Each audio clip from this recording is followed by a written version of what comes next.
এই মুহূর্তের সর্বশেষ আপডেট নিউজ নিয়ে আপনাদের সামনে হাজির হলাম। এখন শুনবেন সংবাদ শিরোনাম। অবশেষে জামিনে মুক্ত সেই জামায়াত নেত্রী। রোমহর্ষক ঘটনা বেরিয়ে এলো তদন্তে। কেন গ্রেপ্তার হয়েছিলেন জামায়াতের সেই নারী নেত্রী? তারেক রহমান কি হাসিনা স্টাইলে ফিরছে? আরও জানাবো, লালবাগের হত্যা মামলায় গ্রেপ্তার দেখানো হয়েছে শিরিন শারমিনকে। আপনারা দেখছেন লাইভ নিউজ বাংলা। এতক্ষণ দেখছিলেন সংবাদ শিরোনাম, এখন দেখুন বিস্তারিত। 2026 সালের বাংলাদেশ নিয়ে আমাদের প্রত্যাশা ছিল একটু অন্যরকম। ভাবছিলাম এবার বাঘের মতো মাথা উঁচু করে দেশটা সামনে এগোবে, স্বাধীনতার একটা টাটকা সূর্য উঠবে। ডিজিটাল সিকিউরিটি অ্যাক্ট কিংবা সাইবার সিকিউরিটি অ্যাক্টের দুঃস্বপ্ন ভেবেও আতঙ্ক লাগত। সাধারণ মানুষকে না ঘুমিয়ে বা ভয়ে জেলে যেতে হবে না, এমনটাই বিশ্বাস করি। ঠিক এই সময়ে বিএনপি সরকার ক্ষমতায় এসেছে, আর দেখছি পুরো দেশ যেন একটা ঠান্ডা শক খেয়ে গেছে। আসলে ওরা যেভাবে একের পর এক ফ্যাসিবাদী আর অগণতান্ত্রিক রাজনীতিতে নাম লিখিয়েছে, সেটা দেখে আজ অনেকেই হতাশ। আজ একদম ভিন্ন রকম একটা কাগজ হাতে এসেছে, এক্সক্লুসিভ, চাঞ্চল্যকর, যেটা স্পষ্ট দেখিয়ে দেয় শেখ হাসিনা দেশ ছেড়ে চলে গেলেও আগের লোকজন আর তাদের লম্বাজীবী সিস্টেম বহাল তবিয়তে বর্তমান সরকারের অনুকূলে কাজ করে যাচ্ছে। দেখা যাক এসব নিয়ন্ত্রকের আচর কতদূর গড়ায়। ভোলার এক সাধারণ নারীর গল্প নিয়ে শুরু করি। জামায়াত কর্মী বিবি সদা। রাতের অন্ধকারে পুলিশ ওনাকে গ্রেপ্তার করল। কেন? প্রশ্নটা উঠলে পুলিশের ফরওয়ার্ডিং রিপোর্ট হাতে পাই। পড়ে দেখি সব গল্পের শুরু সদার একটা ফেসবুক পোস্ট থেকে। ওই পোস্টে কি এমন ছিল যার জন্য তাকে রাষ্ট্রদ্রোহের তকমা পড়ল? চলমান তেলের সংকট নিয়ে সদা স্পষ্ট যুক্তি দিয়ে কথা বলেছিলেন। লিখেছেন, দেখছি সরকার কিছু একটা চাপা দিতে চাইছে। আমরা সামনে বড় ধরনের দুর্ঘটনার মুখোমুখি হতে যাচ্ছি। তেল নিয়ে সরকার ঘোরতর ঝামেলায়, আর ওরা রাজনীতি বা কূটনীতিতে কোনো দিকেই ভালো করতে পারছে না। তিনি আরও বলেন, বিএনপিতে এমন কেউ নেই যে আন্তর্জাতিক লবিং সামলাবে। ওদের পরিচিতিই নেই। 20 বছর তো ক্ষমতার বাইরে কাটল। এরপর তিনি ভবিষ্যৎ নিয়ে একটা আঁচ দেন। তেলের সংকট আরও তীব্র হলে ঘরে বিদ্যুৎ থাকবে না, চুলা জ্বলবে না, পণ্যের দাম অস্বাভাবিক হবে, এমনকি দুর্ভিক্ষ এলে মানুষ রাজপথে নামবে। এটা একদম নির্ভুল ফাঁদে পড়া আশঙ্কা। তিনি আবার আশ্বাসও দিয়েছেন, আশা করেন দেশ এতদূর যাবে না। শেষে সদা বলেন, সরকারের উচিত মিথ্যে বলে মানুষ বানানো সাংবাদিক দিয়ে গুজব না ছড়িয়ে আসল কথা বলে মানুষকে প্রস্তুত হতে শেখানো। এমন লেখায় দোষটা কোথায়? ধরুন কি কেউ মেরে ফেলার হুমকি দিয়েছে, নাকি দাঙ্গায় নামতে বলেছে? আসলে তিনি সরকারের দুর্বলতা নিয়ে যুক্তিসঙ্গত, যুক্তি নির্ভর সমালোচনা করেছেন।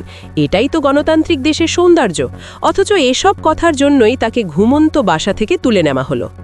আমার হাতে পুলিশের ফরওয়ার্ডিং রিপোর্ট আছে। আসুন এবার এটাও খুলে দেখি। রিপোর্টের হেডলাইনে ছাত্রা, ফৌজদারি কার্যবিধির 54 ধারা মোতাবেক গ্রেপ্তারকৃত আসামি বিজ্ঞ আদালতে প্রেরণ প্রসঙ্গে। আইনটা আমরা সবাই চিনি। 54 ধারা মানেই কোনো ওয়ারেন্ট ছাড়াই শুধু সন্দেহে পুলিশ যখন খুশি লোক উঠিয়ে নিয়ে যেতে পারে। সারা দেশে যেখানে ডিজিটাল নিরাপত্তা আইন নিয়ে আন্দোলন চলছিল, সেখানে নতুন করে 54 ধারার হাত ধরে পুলিশ কৌশলে একজন নারীকে গভীর রাতে তার বাড়ি থেকে ধরে নিয়ে গেল। এসব দেখে পরিষ্কার, আগের সরকারের গ্রিপ ঠিকই বর্তমানের পকেটে ঢুকে পড়েছে। কিছুই বদলায়নি, শুধু মুখ বদলেছে। 2026-এর বাংলাদেশ কেমন হবে? আমরা ভেবেছিলাম অন্যরকম কিছু আসবে। মাথা উঁচু করে সামনে এগোবে, পুরনো শিকল কেটে নতুন সূর্য উঠবে। ডিজিটাল সিকিউরিটি অ্যাক্ট বা সাইবার আইনের আতঙ্কটা ছিল ঠিকই, কিন্তু বিশ্বাস করতাম সাধারণ মানুষের রাতের ঘুম কেড়ে নেয়া বা কথা বলার জন্য জেলে যাওয়ার দিন এবার ফুরলো। এই অবস্থায় হঠাৎ বিএনপি ক্ষমতায় এলো, আর দেশের ভেতরে এক অদ্ভুত চুপচাপ ভাব। বিএনপি সরকার ক্ষমতায় এসে যেভাবে একের পর এক স্বৈরতান্ত্রিক আর অগণতান্ত্রিক খেলার মাঠে নামল, তাতে হতাশাটা চেপে রাখা যায় না। আজ একদম অদ্ভুত একটা খবর পেয়েছি, অতি গোপনীয়, রীতিমতো চমকে দেয়া খবর। শেখ হাসিনা দেশ ছেড়েছেন ঠিক আছে, কিন্তু অফিস আদালতের যে সিস্টেম ছিল, আগের লোকজন ছিল, তারা দিব্যি এখনও বর্তমান সরকারকে গোপনে গোপনে সার্ভিস দিয়ে চলেছে। কে জানে এসব পুরনো ছায়ার বিস্তার কত দূর যাবে। একদম মফস্বলের এক সাধারণ নারীর গল্প বলি। ভোলার বিবি সদা জামায়াতের রাজনীতি করেন। গভীর রাতে হঠাৎ পুলিশ তাকে ধরে নিয়ে গেল। কেন? পুলিশের রিপোর্ট বলছে সব কিছুর গোড়ায় একটা ফেসবুক পোস্ট। কি এমন লিখেছেন সদা যার জন্য রাষ্ট্রদ্রোহী বানিয়ে দিল? সরকারের তেল সংকট নিয়ে নির্ভয়ে আর স্পষ্ট ভাষায় সমালোচনা করেছিলেন তিনি।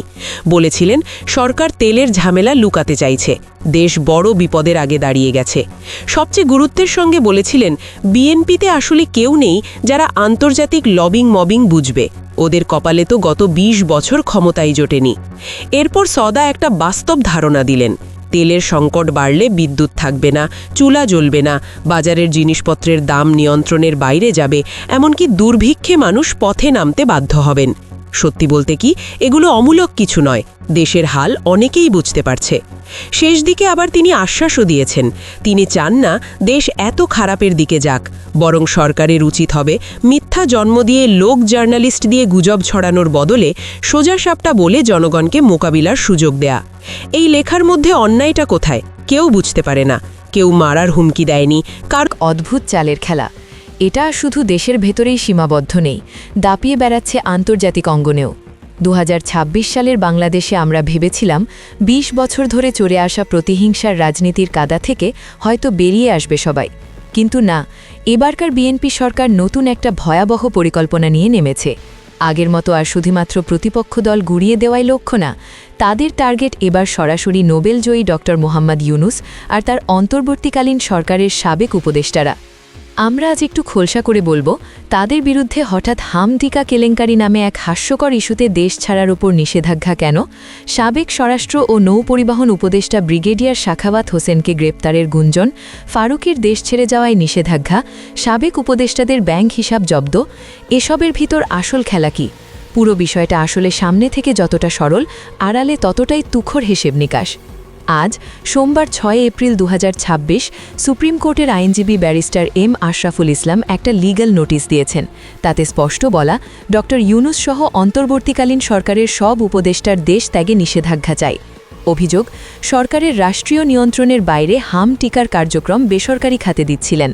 একটু ভাবুন, একটা দেশে যেখানে বড় বড় প্রকল্পে হাজার কোটি টাকার দুর্নীতি হয়, গুমের বিচার হয় না, সেসব বাদ দিয়ে হঠাৎ হাম টিকার মতো একটা প্রশাসনিক সিদ্ধান্তকে কেন্দ্র করে দেশ ছাড়তে না দেওয়ার দাবি উঠেছে। এ কি সত্যি আইনি প্রক্রিয়া, নাকি পুরোটাই সাজানো রাজনৈতিক নাটক? এই প্রশ্নের উত্তর খুঁজতে হলে একটু পেছনে তাকাতে হয়। রাজনীতিতে সময়ের গুরুত্ব অনেক। কাকতালীয়ভাবে গতকাল দেশের একজন প্রভাবশালী মন্ত্রী সালাহুদ্দিন আহমেদ ভিডিও বার্তায় ডক্টর ইউনুসকে সরাসরি দায়ী করেন এই হাম টিকা ইস্যুতে, আর আইনজীবীর নোটিশ আসে মন্ত্রীর বক্তব্যের। সবার আগে সর্বশেষ আপডেট নিউজ দেখতে সাবস্ক্রাইব করে আমাদের চ্যানেলের সাথেই থাকুন। আমাদের নিউজ ভালো লাগলে লাইক, কমেন্টস ও শেয়ার করুন। ধন্যবাদ সকলকে।